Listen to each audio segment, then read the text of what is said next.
Një ditë para provimit të fundit të maturës shtetërore 2026, Ministri e Arsimit Mirela Kumbaro ka bërë thirrje maturantëve të respektojnë me përpikmëri rregulloren, duke rikujtuar se përdorimi i telefonave celular dhe pajisjeve inteligjente në ambientet e testimit është rreptësisht i ndaluar. Përmes një mesazhi në rrjetet sociale, Ministria shprehu keqardhjen për 29 maturantë të përjashtuar gjatë 3 provimeve të para për shkelje të rregullores, çka u ka pamundësuar vijimin e maturës shtetërore dhe ka vënë në rrezik regjistrimin e tyre në universitet për këtë vit akademik.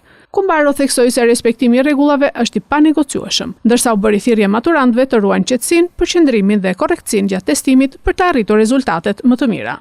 Matura shtetërore 2026 zhvillohet në 144 qendra provimesh me angazhimin e mbi 2000 mësuesve, administrator dhe 170 monitoruesve të Ministrisë së Arsimit.